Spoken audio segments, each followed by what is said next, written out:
Olá, minha querida amiga, meu querido amigo, nos encontramos mais uma vez para continuarmos a nossa meditação diária. Eu agradeço você por estar aí comigo todos os dias.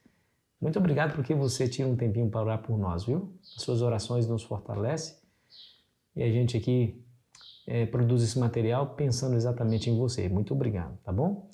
E eu muito obrigado também porque você nos apoia quando você compartilha esse vídeo com alguém. Porque imagina, se ele não é compartilhado e as outras pessoas não assistem, ele cai por terra e nada valeu a pena, né? Então, mas você tem compartilhado e se tornado aí um colaborador desse canal. Então, obrigado de coração. Se você ainda não é inscrito, por favor, se inscreva. E no final, se você gostou, deixe o seu gostei. Verei a Deus. Deixa eu falar um pouquinho sobre a vida de Jó. Aquele homem sofreu demasiadamente. A vida não é realmente justa, né? A gente vê pessoas que não amam a Deus, pessoas desonestas, pessoas más, prosperando na vida, enquanto outros sofrem. Jó, por exemplo, foi tido pelo próprio Deus como um homem íntegro, reto, temente a Deus e que se desviava do mal. No entanto, Deus permitiu que Satanás fustigasse Jó de maneira terrível. Diz a Bíblia que Satanás colocou no corpo de Jó úlceras malignas desde a planta do pé ao alto da cabeça. Uma doença terrivelmente dolorosa. Jó amaldiçoou o dia do seu nascimento. Ele diz assim, mas por que eu nasci? Eu não deveria ter nascido. Olha o que aconteceu, cara, prudera, não era somente a doença, né? Antes da doença, você há de se lembrar que Jó sofreu perdas terríveis. Perdeu, na área econômica, perdeu todos os seus bens. Na área familiar, perdeu seus servos e perdeu os próprios filhos. Na área social, os seus amigos que vieram visitá-lo naquela doença que ele estava enfrentando, estava ali o acusando. Olha, Jó, você tem algum pecado, você merece o que você está passando. Né? E até a própria esposa de Jó disse, ainda mantém a sua integridade? Amaldiçoa a Deus e morra. Olha que coisa, né? Como que esse homem conseguiu manter a sua integridade, né? A fé, a decisão racional de que mesmo passando por isso, Deus estaria ali para recebê-lo. Deixa eu ler as palavras de Jó. Veja que concepção, veja que clareza de pensamento. Jó, capítulo 19, versículo 25 ao 27 diz assim: porque eu sei que o meu Redentor vive e por fim se levantará sobre a terra. Depois, revestido este meu corpo da minha pele, em minha carne verei a Deus. Vê-lo-ei por mim mesmo. Os meus olhos o verão e não outros. De saudade me desfalece o coração dentro de mim. Que palavras extraordinárias, meu amigo. Deixa eu lhe dizer uma coisa, do fundo do meu coração para o seu coração. O próprio Deus disse acerca de Jó que ele era íntegro, justo, reto, temente a Deus e que desviava do mal.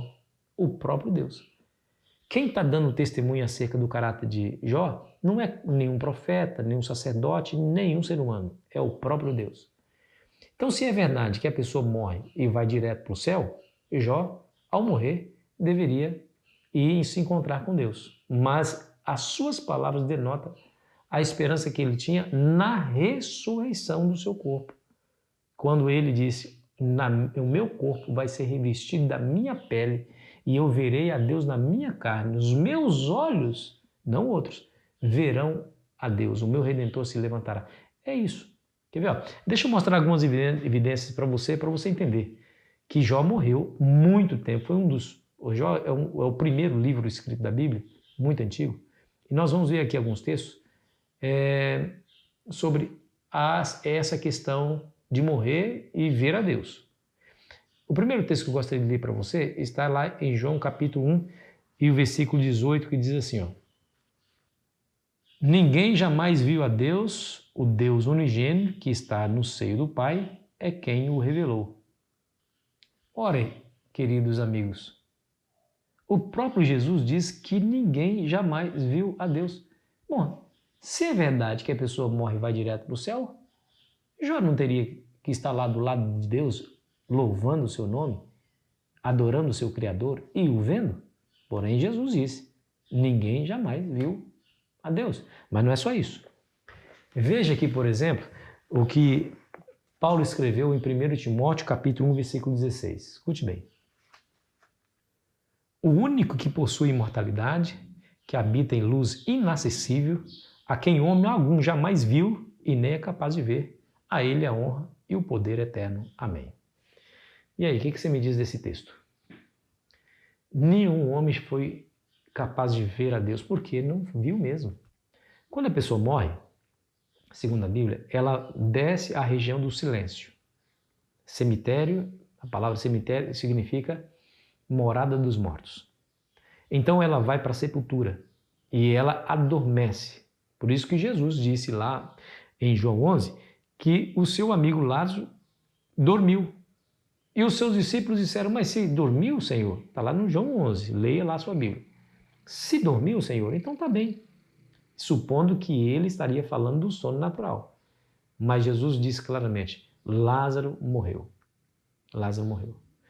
Quando Jesus aproximou-se de Marta, depois de 4 dias que o seu irmão estava morto, ela demonstrou ali por suas palavras a impossibilidade de resolver a questão. Senhor, já foi. Não tem o que fazer mais, ele já está morto. Até o seu corpo está cheirando mal. 4 dias, já foi sepultado, não tem mais o que fazer.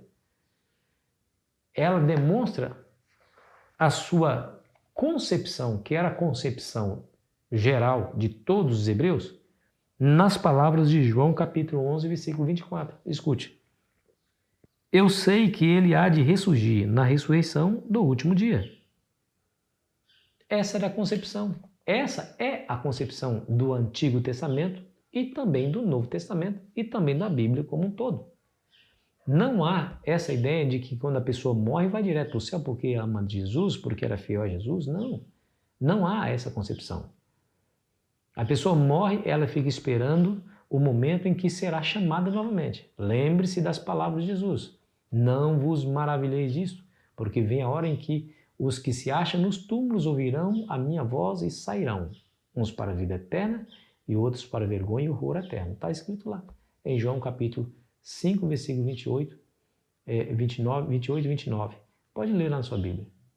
Então, a realidade das Escrituras nos ensina a realidade da ressurreição. Agora, a questão é, quando vai ser o último dia? Claro, amigo, quando terminar a história da humanidade aqui nessa terra, na volta de Cristo. Esse é o testemunho que Paulo dá aqui, ó, em 1 Tessalonicenses capítulo 4 e o versículo 16, que diz assim, ó, eu vou ler para você. Porquanto o Senhor mesmo dá na sua palavra de ordem, ouvida a voz do arcanjo, ressoada a trombeta de Deus, descerá dos céus, e os mortos em Cristo ressuscitarão primeiro. Eis aí, amigos, o momento exato, onde Deus dará a ordem para aqueles que se acham nos túmulos se levantem. E aí eles irão se levantar, e a Bíblia fala lá em 1 Coríntios capítulo 15, versículo 51 em diante, que eles irão ressuscitar com um corpo incorruptível e imortal. Não ressuscitarão com aquele corpo envelhecido, se caso a pessoa morreu já idosa, não ressuscitarão com aquele corpo cheio de doenças, se ressuscitarão de maneira incorruptível e perfeita, gozando a eterna juventude. É essa a realidade das Escrituras. É isso que nós aprendemos da palavra de Deus. As palavras de Cristo são inequívocas. Aquele que crê em mim, ainda que morra, viverá. E nós vimos aqui que esse viverá está exatamente no futuro, quando ele vai nos chamar novamente à vida por ocasião da sua segunda vinda a esse mundo. Mas eu gostaria de terminar me concentrando nas palavras de Jó. Jó tinha muitas razões para revolta, para tristeza, para jogar a toalha, para não acreditar mais, para culpar a Deus, porque afinal de contas aquele homem perdeu amigos, aquele homem perdeu os 10 filhos, aquele homem perdeu tudo que tinha, aquele homem perdeu a sua própria saúde, a sua própria esposa se volta contra ele, seus amigos estavam dizendo que ele merecia tudo aquilo. Olha, Jó jamais soube que a sua vida era um epicentro de um grande conflito entre Deus e Satanás. E ele poderia ter culpado a Deus, ter virado as costas, mas ele não fez. A esperança de Jó está concentrada naquelas palavras: eu sei que meu Redentor vive e que esse meu corpo será revestido da minha pele, ou seja, ressurreição. E verei a Deus na minha carne, com os meus próprios olhos. Essa é a nossa certeza. Então, talvez você já passou por alguma situação de perder um ente querido. Eu quero dizer para você que essa morte que nós vemos e presenciamos todos os dias, ela é um lapso de tempo, que será interrompido pela voz poderosa do nosso Criador. Não é uma separação eterna. Os nossos entes queridos e amigos voltarão à vida, aqueles que morreram em Cristo e na esperança da volta de Jesus, voltarão à vida.